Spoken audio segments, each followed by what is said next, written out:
Assalamualaikum warahmatullahi wabarakatuh. Perkenalkan, kami dari kelompok 3 akan mempresentasikan hasil diskusi kami. Selanjutnya untuk usaha yang kami usulkan yaitu berupa kedai kopi yang bernama Kopi 79. Next. Selanjutnya kami akan memperkenalkan nama anggota kelompok. Ada Aisyah, ada Amanda Mutia, ada Dauta, ada saya sendiri, Fatimah, ada Nizam, ada Pastahril, dan juga ada Siti Sofia. Next. Pertama-tama kita definisikan dulu kewirausahaan itu apa. Kebetulan kelompok kami mengambil definisi kewirausahaan dari Miss Rich Peters, Suryana dan Bayu, dan juga modul pembelajaran kewirausahaan yang ditulis yang ditulis oleh Dirjen Pendidikan Tinggi Kementerian Pendidikan dan Kewirausahaan. Kami menyimpulkan bahwa kewirausahaan adalah kemampuan berpikir kreatif dan inovatif untuk menciptakan sesuatu baru agar dapat menambah nilai output-nya dengan cara menerima segala risiko, termasuk waktu dan juga modal, sehingga dapat memperoleh imbalan sesuai usahanya kelak. Next. Berikutnya, saya akan menjelaskan tentang benang merah keterkaitan antar video. Jadi, kelompok kami mengambil 7 video yang telah disediakan di emas, yaitu video pertama mengenai pemaparan dari Profesor Ari Kunchoro, video kedua yaitu pemaparan dari Rudiantara, Menteri Komunikasi dan Informatika Republik Indonesia. Video ketiga menjelaskan tentang 5 jenis bisnis yang dilakukan anak muda di era pandemi. Video 4 yaitu video motivational dari Jack Ma. Video kelima yaitu video kewirausahaan tentang kekuatan kreatif dan waralaba sosial. Video keenam tentang komunitas Enactus, dan video ketujuh tentang Mycotex yang ada di Indonesia. Dari ketujuh video tersebut, kita menyimpulkan bahwa dari video 1 dan video ketujuh kita dapat membaginya menjadi 3 tahap, yaitu tahap pengenalan konsep kewirausahaan, yaitu di video 1 sampai 4, lalu tahap pengenalan salah satu ruang lingkup kewirausahaan, yaitu kewirausahaan sosial di video 5 dan di sebagian video 6, dan tahap implementasi dari usaha di sebagian video 6 dan video 7. Lalu ada keterkaitan antar video yang berhasil kita temukan, antara lain di video 1 dan di video 3 dan 7. Pada video 1, kita dijelaskan bahwa kewirausahaan harus mampu berpikir kreatif dan inovatif. Lalu hal ini diimplementasikan di video 3, yaitu berupa arahan terhadap jenis bisnis yang dapat dilakukan di era pandemi, dan di video 7, yaitu menceritakan mengenai pendirian dari usaha Mycotex yang memanfaatkan penggunaan bioteknologi yang belum ada sebelumnya. Selain itu, di video 1 dan video 6, kita menemukan keterkaitan antara pernyataan Profesor Ari Kunchoro mengenai skill kewirausahaan yang dapat diperoleh melalui sistem pendidikan. Di video ke-6, kita dapat mengetahui bahwa Curtin University ini mendirikan suatu komunitas Enactus yang memberikan kesempatan bagi mahasiswanya untuk mengembangkan kemampuan kewirausahaannya.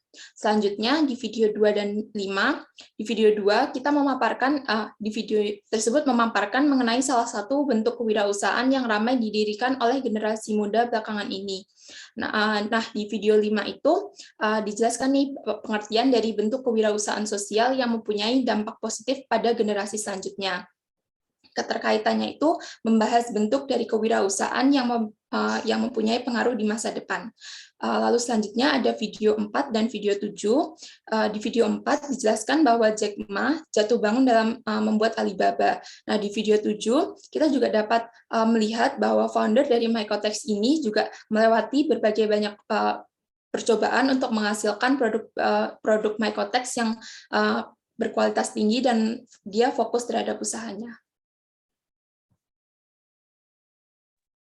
Selanjutnya, berdasarkan diskusi kelompok yang kami lakukan, kami memutuskan untuk mengajukan bisnis kedai kopi yang memproduksi kopi olahan sendiri dan menjual makanan dan minuman.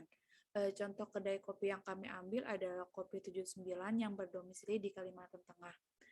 Kedai kopi memproduksi dan menjual makanan minuman yang berbahan dasar biji kopi ini. Kedai kopi ini itu sedang marak di era pandemi. Jadi kedai kopi juga memberikan suatu keuntungan untuk para jasa pengantar makanan dan minuman, sehingga hal ini dapat menguntungkan satu sama lain. Value prepositionnya ada kekinian, lokal, dan ramah pada lingkungan.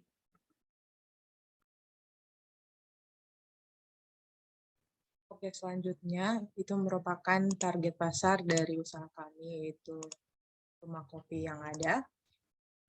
Yang pertama tentunya adalah masyarakat lokal, di mana kedai kopi kami akan beroperasi, di mana tentunya kami mengincar seluruh masyarakat yang tertarik untuk bersinggah di kedai kopi yang ada.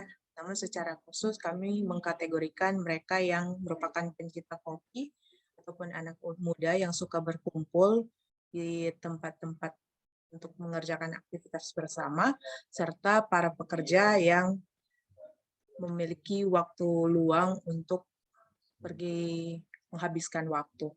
Dan untuk skala yang lebih besar tentunya di masa yang akan datang, kami menargetkan untuk masyarakat Indonesia secara keseluruhan dan internasional. Dan hal ini kami lakukan dengan melakukan promosi tentunya lewat internet atau sosial media, serta melakukan ekspansi atau membuka cabang di daerah-daerah lain yang memungkinkan untuk membuka rumah kopi, kedai kopi. Oke, selanjutnya. Dan ini merupakan keuntungan bisnis yang kami dapat dan kami analisis dan kami bagi menjadi 4 bagian. Yang bagian pertama itu tentu secara individu atau unit usaha, mana tentunya dengan buka kedai kopi kami akan mendapatkan omset secara pribadi, di mana apalagi ketika kami bukanya secara harian, dan tentu ada pada hari-hari tertentu di jam-jam ramai akan mendapatkan omset harian yang lebih tinggi daripada yang biasanya. Yang kedua tentunya dengan membuka unit usaha yang baru atau secara real, kami boleh meningkatkan skill kewirausahaan yang ada, sehingga kami terbiasa untuk menghadapi contoh-contoh kasus di dunia nyata, sehingga kami lebih fleksibel dan mampu menghadapi berbagai tantangan dalam berwirausaha. Selanjutnya ada dari segi masyarakat. Yang pertama, kedai kopi tentunya bisa menjadi tempat bertemu dan berkumpul bersama, sehingga meningkatkan relasi dan hubungan antar warga yang ada. Yang kedua, tentunya menambah peluang kerja, di mana kedai kopi akan membuka banyak sekali peluang usaha dan peluang kerja bagi setiap masyarakat yang mempunyai kemampuan tertentunya.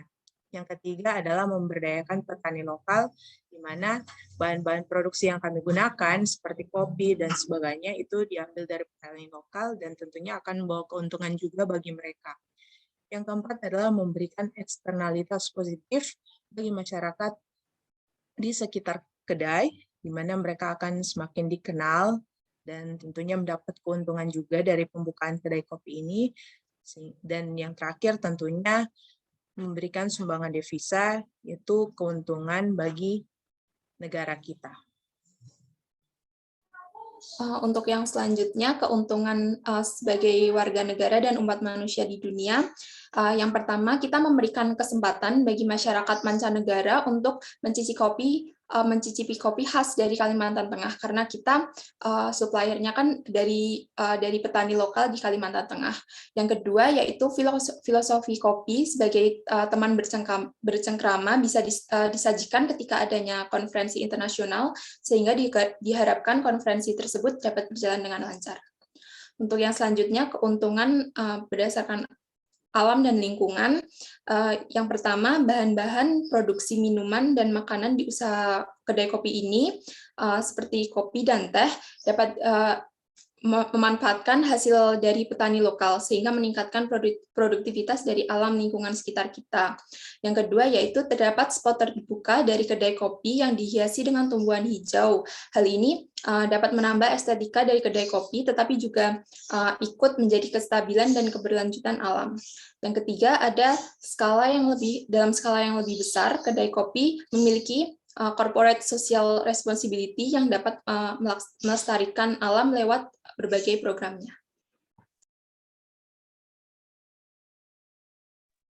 Oke, di sini saya akan memaparkan cost structure yang dibutuhkan untuk membangun dan menjalankan usaha kedai kopi.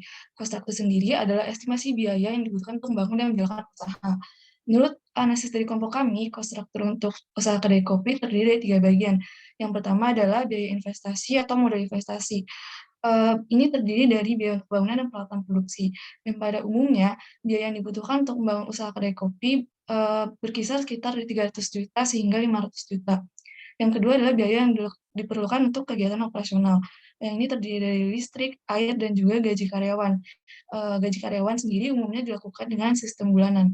Lalu yang ketiga adalah biaya tetap yang mencakupi biaya bahan baku seperti kopi, susu, dan sirup, biaya peralatan seperti cup dan plastik, serta biaya sewa tempat.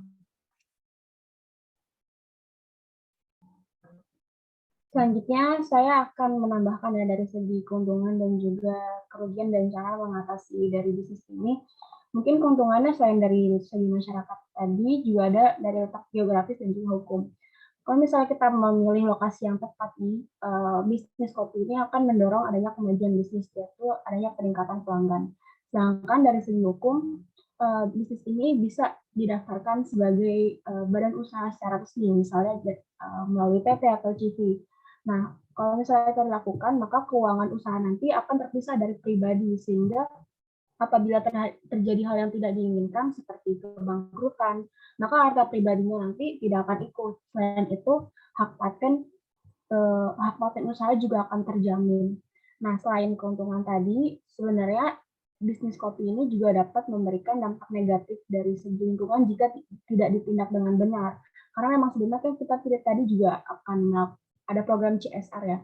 Kalau misalnya CSR itu tidak dilakukan, banyak sekali kopi yang merusak habitat alaminya karena biasanya kopi-kopi yang tidak memerhatikan lingkungan itu menggunakan bahan-bahan yang berbahaya atau bahan kimia berbahaya seperti pestisida, herbisida, atau pupuk berbahaya lainnya. Bisnis kopi ini kalau misalnya tidak ditindak dengan benar juga akan merugikan lingkungan karena akibat dari deforestasi dan bahan yang berbahaya lainnya. Oleh karena itu, perlu diperhatikan kembali untuk mencari sumber kopi yang sesuai untuk produksi. Nah, untuk mengatasinya, kelompok kami akan melakukan hal-hal yang membentuk bisnis ini secara ramah lingkungan. Yang pertama adalah menggunakan merek kopi yang ramah lingkungan. Nah, ada salah satu organisasi yang bernama Nusantara Indigenous Coffee.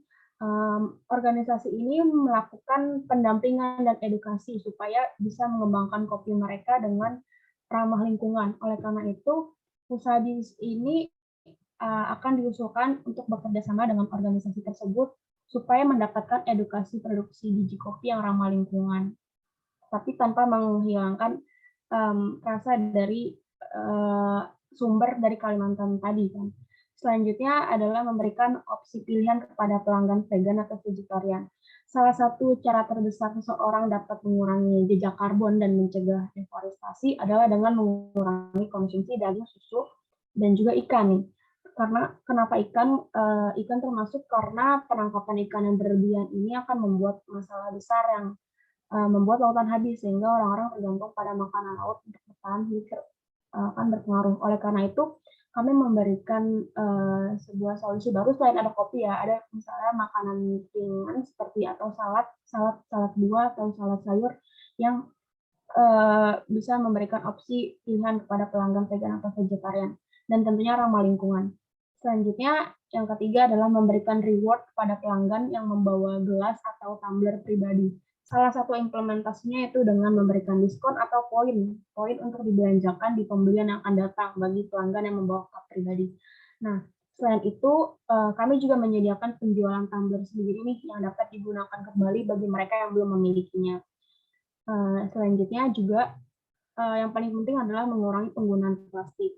Karena dalam membantu pelestarian lingkungan ini emang perlu adanya inovasi lain ya untuk mengurangi penggunaan kemasan plastik pada cangkir kopi. Oleh karena itu, bisnis ini dapat diminimalisir dengan menggunakan jenis bahan kemasan lain, kayak misalnya kertas atau karton kertas. Kertas ini dapat terurai dan didaur ulang berulang kali. Jadi ini merupakan bahan yang ramah lingkungan tanpa menghilangkan kualitas kemasan. Nah, CSR tadi atau program ramah lingkungan tadi yang perlu kita lakukan ya.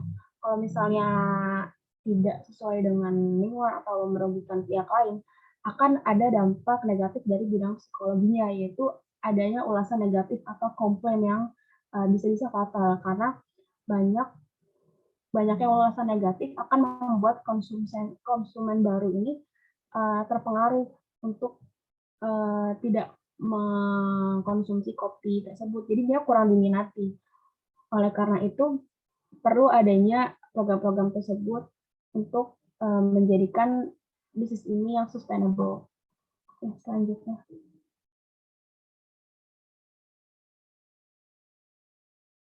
Nah, berikutnya adalah peluang yang dimiliki oleh usaha kedai kopi. Yang pertama adalah peningkatan konsumsi kopi setiap tahunnya. Jadi menurut data dari data buku kata data, konsumsi kopi terus mengalami peningkatan setiap tahunnya. Dan pada tahun 2021, konsumsi kopi sendiri diprediksi mencapai 370 ton. Hal ini menunjukkan bahwa terdapat peluang akan peningkatan konsumsi kopi di tahun-tahun yang akan datang.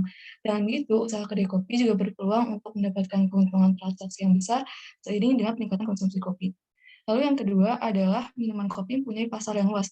Seperti yang tadi telah disebutkan di target pasar, kopi sebagai minuman ini dapat dinikmati oleh berbagai kelompok masyarakat, seperti dari penikmat kopi ataupun masyarakat awam, seperti pelajar, pekerja, dan generasi muda. Dan kata lain, kedai kopi ini mempunyai cakupan pasar yang luas karena dapat dinikmati oleh berbagai kalangan. Lalu yang ketiga adalah pendirian kedai kopi di kawasan yang sibuk. Apabila usaha kedai kopi sudah berkembang dan memutuskan untuk melakukan ekspansi, jika kedai kopi dibuka di kota industri, seperti kawasan institusi pendidikan, kota industri dan distrik bisnis, peluang kedai kopi untuk mendapatkan keuntungan akan meningkat, terlebih jika pelayanan, hasil produk, dan suasana kedai kopi mempunyai kualitas yang tinggi, karena kopi sebagai minuman identik dikonsumsi di tengah-tengah kesibukan akan kegiatan. Lalu yang keempat, yang terakhir, pemanfaatan media sosial sebagai alat promosi. Mengingat adanya perkembangan teknologi informasi, kedai kopi dapat memanfaatkan media sosial sebagai platform untuk mempromosikan usaha kedai kopi. Cara ini dapat mendorong peningkatan kesadaran atau awareness publik akan usaha kedai kopi lokal di Kalimantan ini, sehingga mendorong datangnya konsumen baru yang akan membawa keuntungan. Boleh di next. Kemudian ada hambatan yang biasanya dihadapi oleh usaha kedai kopi. Pertama, banyaknya pesaing. Pesaing kedai kopi yang tersebar, baik itu dari kedai kopi lokal sejenis maupun kedai kopi nasional, menawarkan konsep dan harga yang mungkin lebih kompetitif. Nah, dari hambatan ini pula, kita bisa lihat dari segi promosinya yang baik atau kualitas rasa yang cocok untuk masyarakat dan kualitas kenyamanan tempat untuk para pengunjung. Terus yang kedua itu ada mahalnya bahan baku. Jika harga bahan baku melonjak, hal ini akan mempengaruhi harga kopi yang dijual sekaligus mempengaruhi hasil penjualan mereka. Terus selanjutnya ada lokasi yang kurang strategis. Lokasi yang kurang strategis dan juga fasilitas yang kurang memadai bisa membuat konsumen berpikir dua kali untuk mengunjungi kedai kopi tersebut. Karena biasanya hal pertama yang menjadi pertimbangan seorang konsumen adalah lokasi si kedai kopi. Apakah strategis dan mudah dijangkau atau apakah memiliki tempat parkir dan sebagainya. Terus yang terakhir, peralatan yang digunakan rentan bermasalah. Peralatan untuk menyajikan kopi yang terlalu sering digunakan terkadang mengalami kerusakan atau tidak bisa bekerja dengan baik. Contohnya adalah alat untuk menggiling kopi. Hal ini juga akan mempengaruhi jumlah produksi yang dihasilkan oleh kedai kopi. Next. Oke, baik. Dari data dan fakta yang telah dipaparkan tadi, maka kelompok kami menyimpulkan bahwa kewirausahaan adalah kemampuan berpikir kreatif dan inovatif untuk menciptakan sesuatu hal yang baru agar dapat menambah nilai outputnya dengan menerima segala risiko termasuk waktu dan modal sehingga dapat memperoleh imbalan sesuai usahanya. Kewirausahaan memiliki banyak manfaat, baik itu dari segi wirausahaan itu sendiri maupun kepada masyarakat lain. Dengan berwirausaha, kita bisa menciptakan lapangan pekerjaan dan juga menurunkan tingkat pengangguran. Tentunya, menjadi wirausahawan juga merupakan pengabdian untuk bisa berkontribusi bagi negara dan masyarakat. Walaupun begitu, menjadi wirausahawan tidaklah mudah. Banyak tantangan yang harus dihadapi. mulai dari kondisi pasar yang tidak stabil, kesulitan dalam mendapatkan pendanaan, kurangnya pengalaman, itu juga bisa menjadi tantangan tersendiri bagi seorang wirausahawan. Selanjutnya,